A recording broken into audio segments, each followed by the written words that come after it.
So I'm happy to welcome to our conversation Kathy Buckley. Kathy is the director of CATS, an acronym for Keeping Area Teens Safe. And Kathy, thank you for joining us. Can you tell us, first of all, so we've become familiar with CATS a little bit at St. Andrews, Right. but we're in the middle of our second collection for CATS. But tell us what CATS is. Introduce us to the program. Okay. CATS, Keep Area Teens Safe, is a nonprofit donation and grant-based facility here in the Wausau community. We serve runaway and homeless youth as a bridge to services for kids in unstable situations. We also work with youth that have been trafficked or are in crisis in their home at the current time. We provide safe and secure housing, meals, case management, connection with mentorship, academic support, and using community resources for the youth. So once they are leading our program, that they have the resources available to them and know where to find those resources to sustain some of the skills, sustain the structure we've worked with them on. That is a large offering of services. It is. And how many kids, and it's a residential facility, correct? It is. How many kids are with you at a given time? What's your maximum? We can serve 8 youth at a time per our license. And right now our census is staying pretty close to that. So we usually do have pretty close to a full household. Sure. You know, I've talked about this at Mass. I've said that, this is a program that we wish didn't have to exist. That's right. But it does. Talk about that. I mean, first of all, how long has CATS been in existence? We will be here 2 years, March 15th. Okay. And is this modeled after something similar somewhere else, or did you create this program for Wausau?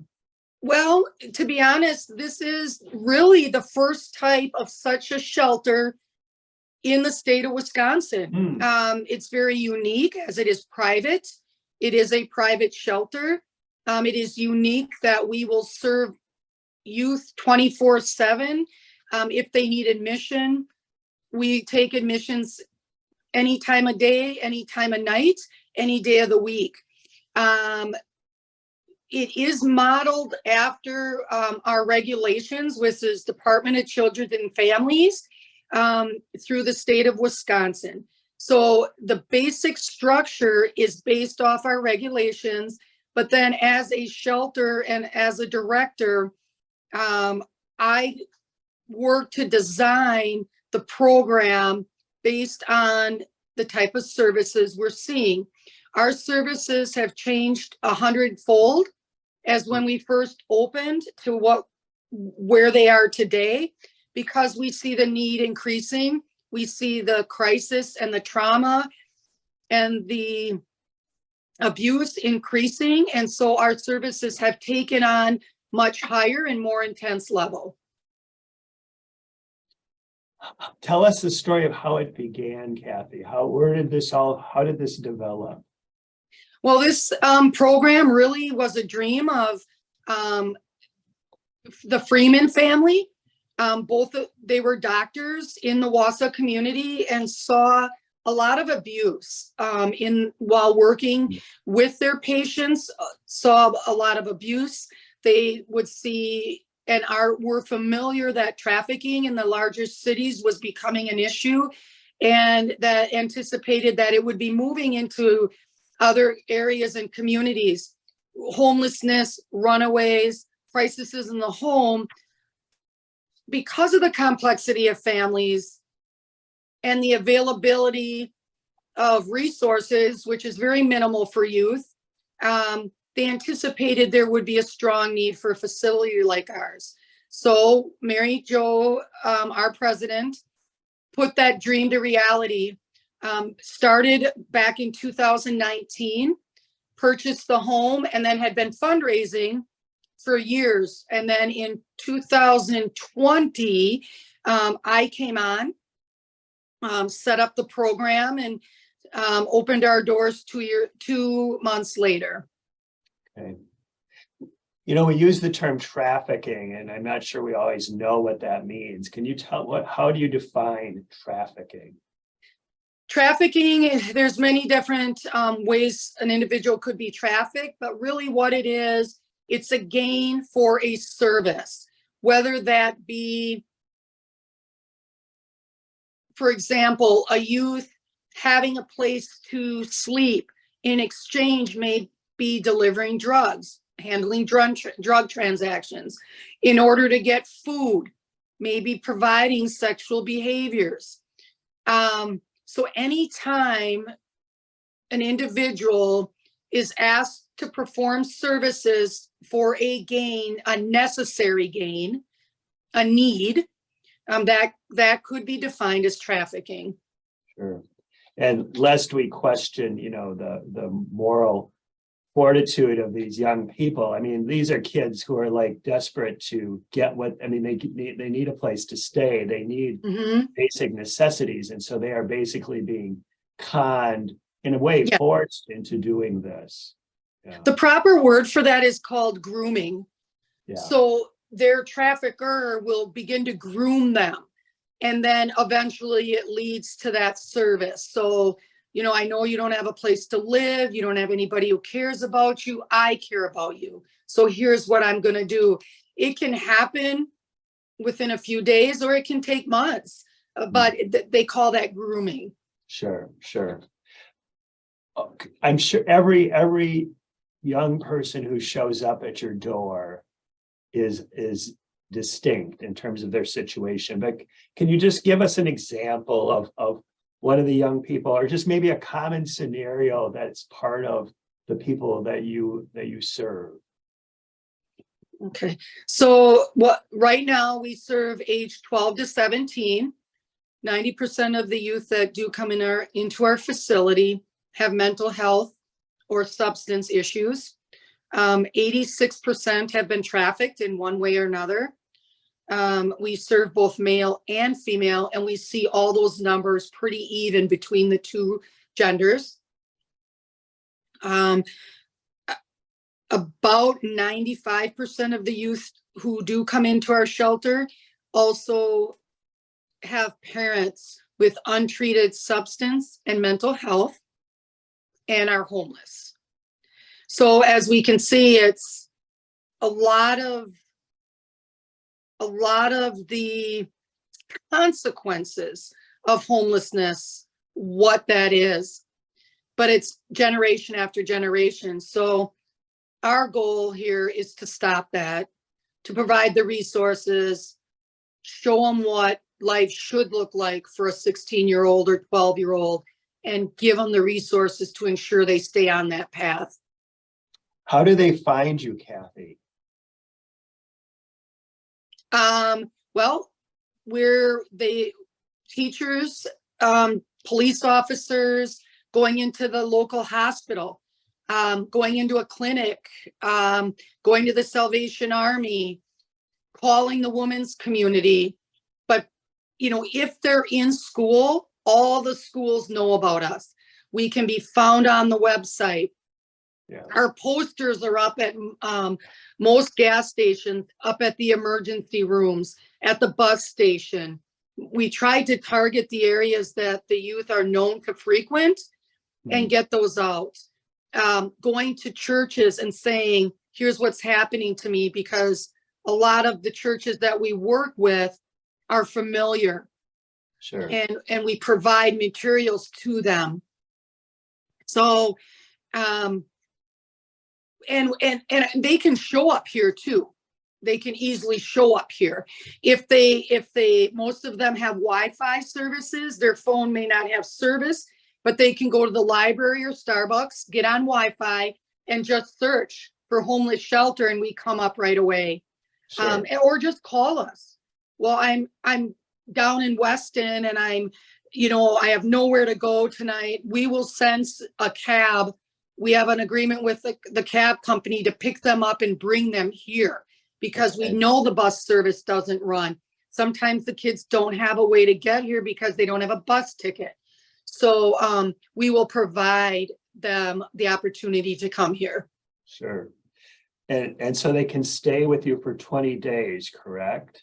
They can stay with us for 20 days. And then if we can get a court order, because there is no place for this youth to go or the services are needed longer, we can get a court order through the county for that youth to stay here for a minimal of 60 days. Okay, okay.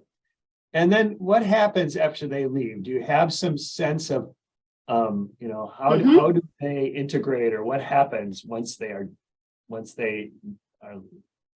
leave CATS? So we leave the lines of communication open. They can call us anytime. We follow up with them. The schools, if they notice, let's say the youth is beginning to fall off with school again, or they're struggling in school, they will call us and let us know, keeping us informed. Their counselors, North Central Healthcare, will keep us updated as well. So we really try to stay informed of what's happening with each youth. Some of them do, they drop off what we call the radar. And then all of a sudden you get a call, or they call and say, share some great news, or you'll see they'll show up at one of our events. I would say that the biggest success we have with youth is when they're ready for services and are willing to put effort into making those changes with our support. And you've seen some of those? Oh, absolutely. Yes.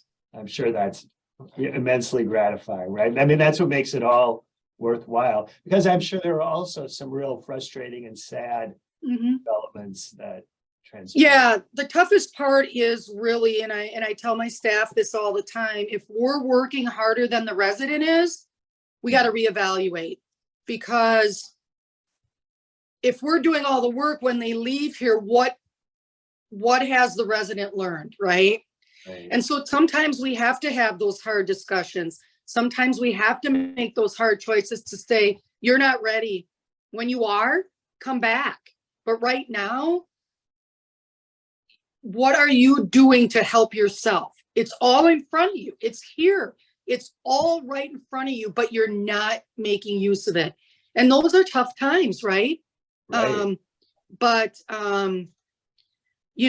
I am a firm believer that God talks to all of us in different ways. And my philosophy, he says, yes, no, or wait. And I think sometimes with the kids, they are waiting, and they're waiting for that divine intervention, right? And it may not, like I said, it may not be today. It may not be tomorrow, but they come back. Yeah. I think there are so many programs such as what you're describing that work with adults dealing with those same challenges. But these are 12 to 17-year-olds. And boy, for them to even find the resolve to do what you're asking them to do is really quite extraordinary. Yeah. And I think that's one thing, if anything, about my messages to people is that, I read an article about different agencies getting funding to help with all these adults, right? Homeless adults. The adult population is so huge. But when we get kids in who have parents who are homeless, where is the funding for these kids? Yeah. Where is the funding for substance treatment for our kids and mental health treatment? There isn't right now. We are the only shelter of this kind to serve kids in northern Wisconsin. And we do it all through donations and grants. We aren't getting that funding. And if we did, we could expand, and because we are outgrowing this building, because the need is so great. And so I think, like you said, our adults are 12, 13, 14 right now.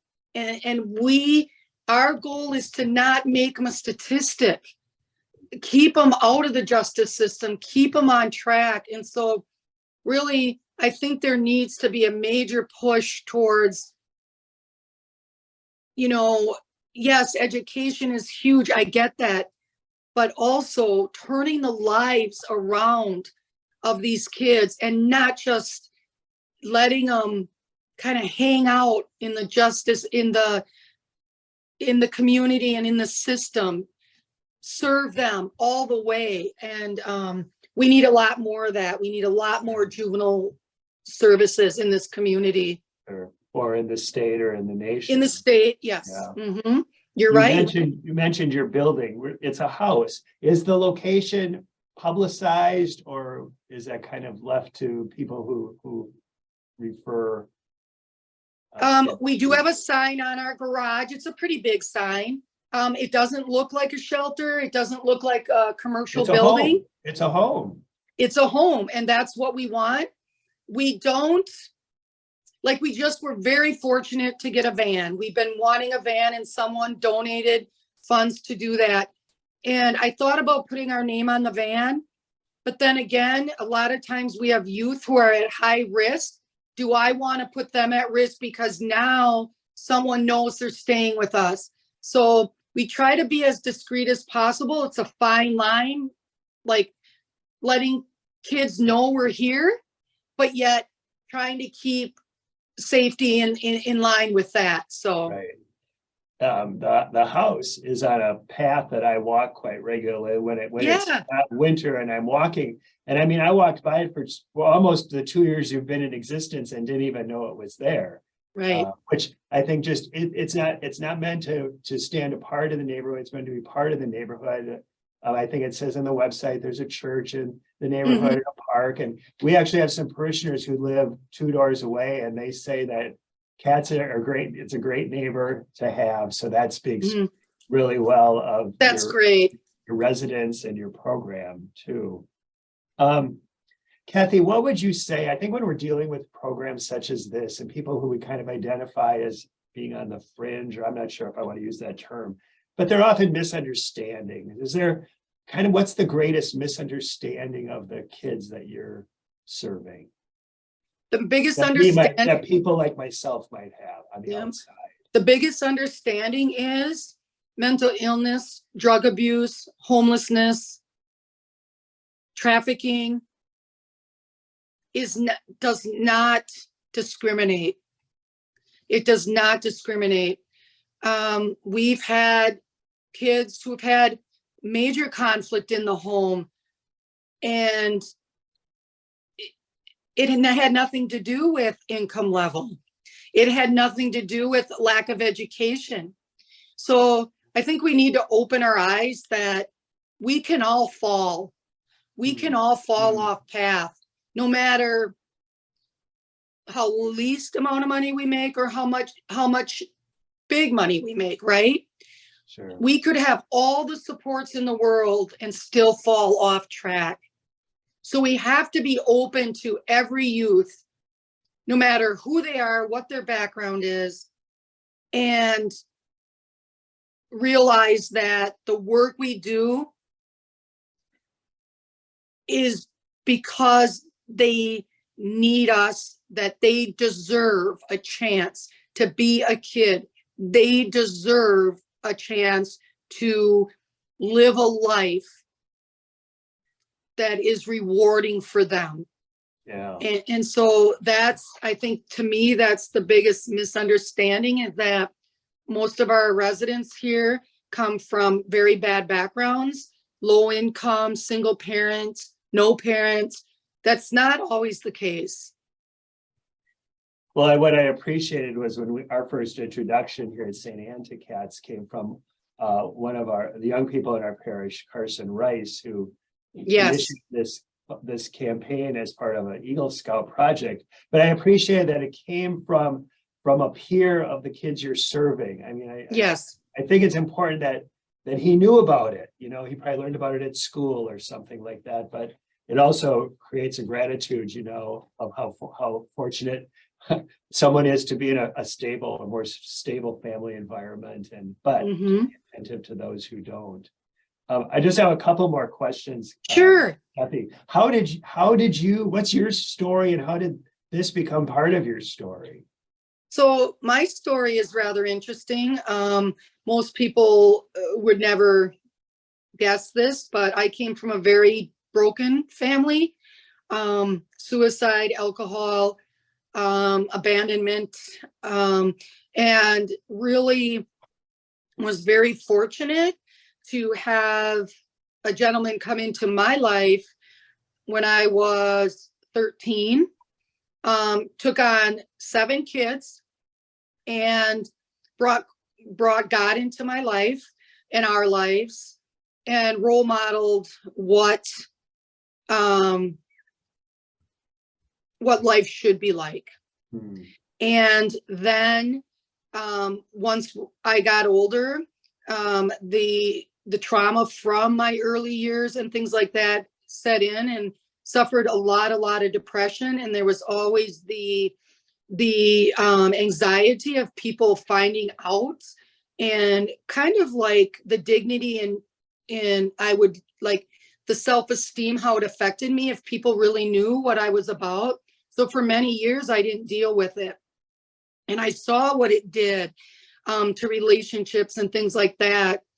And then I had been in counseling, and I do share my story with organizations, but I sought out treatment after a while because medication to me was masking the healing. It wasn't healing me. So I began treatment, and then there were opportunities for me to work in the industry. And so I felt that I could bring a lot to an organization because I learned to accept my mental health, and I learned that there's no shame in it. And so I wanted to be able to work with individuals to bring the resources to them to understand. So I went to work for North Central Healthcare, worked with adults with mental illness, ran a substance treatment program, and worked in the crisis center. I was the manager of those 3. I saw a lot. And one thing I noticed was the longer I was with North Central Healthcare, that my population of adults was getting younger and younger. When I first started, I was seeing that 35 and older in substance treatment.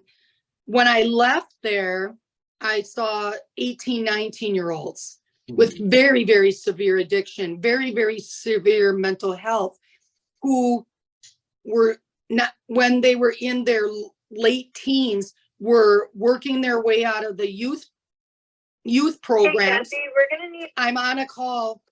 We have one black card. I'm on a call, and so that they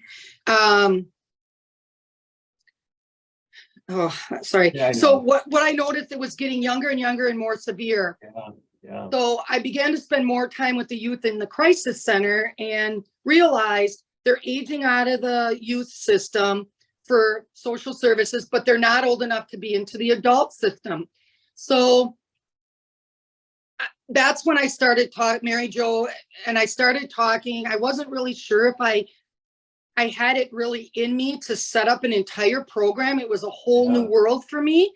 But I truly believe I was being called to do this. There were many signs that you need to do this. And so, I prayed very, very hard, and it just led me to this program. And here I am 2 years in, and, and I know during the toughest times and some of the toughest struggles, I listen to my Christian radio every morning, and I'm like, these songs just pump me up, and participating in my church as well, that there's always seems to be something in a message, either in a song or in a sermon, or just my involvement in my faith that keeps telling me this is where I'm supposed to be.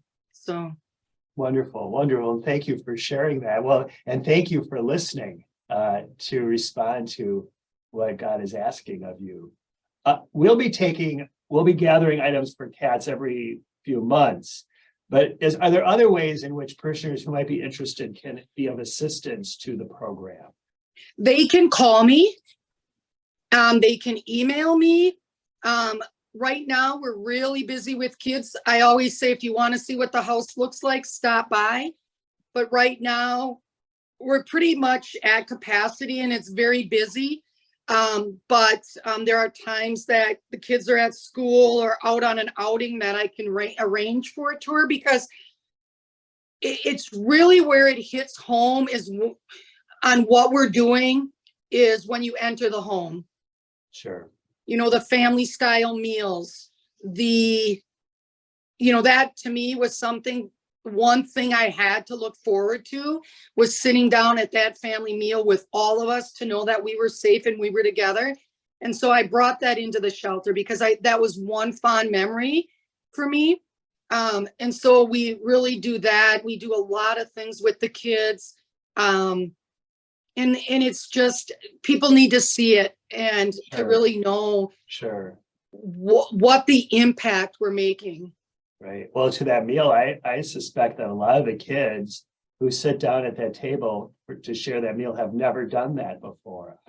No, and even eating healthy sometimes, or it was interesting, we had a young female here who never ate off a glass plate. She had only eaten, and this kid was 16 years old. And so those are the types of things that we take so much for granted. Sure. And now they get to experience that. And this is normal. This is what normal is. This is what you want to work for when you have a family. Look how important this time is. And so we really want to try and model that here at the shelter. But also, Kathy, that girl trusted you to be able to make that observation. Yes. You know? Oh, yeah. That is Wow. huge here. The trust. Yep.